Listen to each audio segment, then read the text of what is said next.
Welcome to the Rise Up For You podcast, where thought leaders, entrepreneurs, and executives from around the world share their practical tips, strategies, and stories to help you unleash your potential and achieve your goals. Your journey of growth to become your best starts now. Hey, welcome back to the Rise Up For You podcast. Before we jump in, if you haven't already, wherever you're listening to this podcast or watching it, if you're watching it on YouTube, give us a subscribe, give us a like. We have no advertisement or sponsorship on this show. All we ask is that you subscribe to our content, you like it, and you share it with your friends and your family. We're all about building community and sharing our content here at Rise Up For You. All right, are you ready? Let's jump into today's episode with yet again another amazing guest. Hi, everyone. Welcome back to the Rise Up For You podcast. I am your host and the CEO and founder of Rise Up For You, Nasserdeen. So if you've ever seen me in person, if you've ever seen me speak on stage, you might have heard me do a keynote called Be Seen, Be Heard, and Be Relevant. And if you haven't, that's okay. So I'm going to break it down for you today. But I talk a lot, and my team and I, we talk a lot about how to be seen in the workplace or how to be seen as an entrepreneur, as a business owner.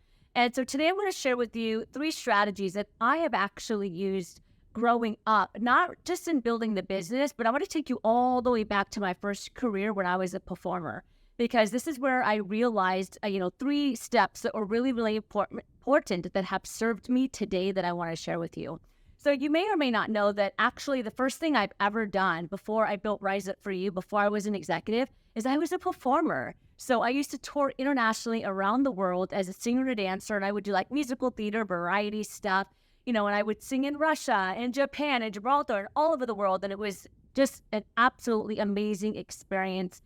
And I can tell you that a lot of my soft skills today and a lot of the leadership and stuff that I built, is a testament to that, because we were in so many different countries. Every 3 months I had a new touring cast that I was with. So people were constantly changing. And so understanding these people skills, it evolved a lot. But I will tell you that when I first started performing, I remember walking into the room, into the warehouse with hundreds of performers and thinking, oh my gosh, I was 19 years old. All of these performers are really good. They all sing really, really well, and they all dance really, really well. So how am I going to stand out? How am I going to be seen? How am I going to be heard? How am I going to be relevant? And what am I going to do to make sure that my voice is the voice that gets chosen to stand center stage, right? And think about this in today's world when it comes to entrepreneurship or the corporate space. It's kind of the same thing, right? Every industry is inundated with amazing professionals that all do really well. They're all good at what they do. So the question is how do you stand out? That's the question that I had when I was a performer. Okay, walking into a room with hundreds of people, how am I going to get to be the one that is the main stage performer? Well, here's a couple things that I did that I want to share with you that have worked really, really well for me. In fact, that the next 8 years that I was a singer, I was the main stage singer, and I was always center stage, even though I never had the best voice in the room. And here's why. 3 things. Number 1 is I always worked harder than everybody else in the room, or at least the majority.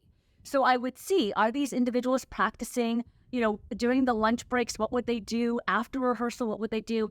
And I can tell you that during lunch and after rehearsal, the majority of the performers would either just chill, do nothing, or they would be out partying, drinking, smoking, you name it, right? We're in the performing arts industry.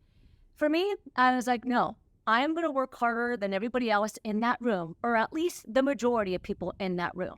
So during lunch, I would eat quickly, and then I would put my tap shoes on, and I would be in the mirror, and I'd be tap dancing the majority of the lunch, right? Or after practice, after rehearsal, even when we got done at 10 p.m., I would be in my practice room until 2, 3 a.m. practicing in the mirror.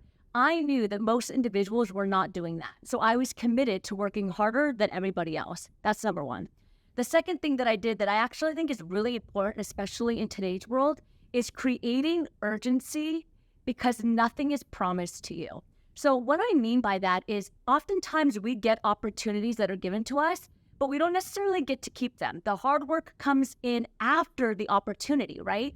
So I remember there being multitude of times where I would get a solo, let's say, the biggest solo in the show.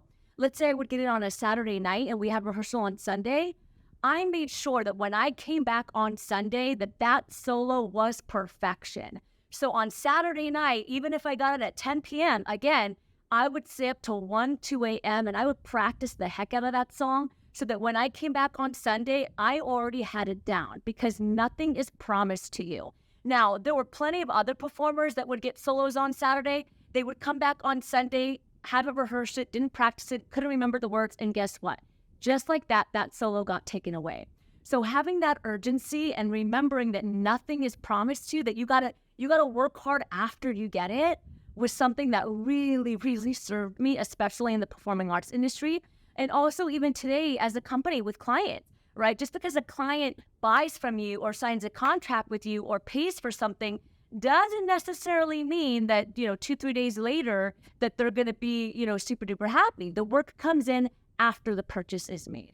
And number 3 that I think is absolutely very, very important as well, it's constantly believing in yourself.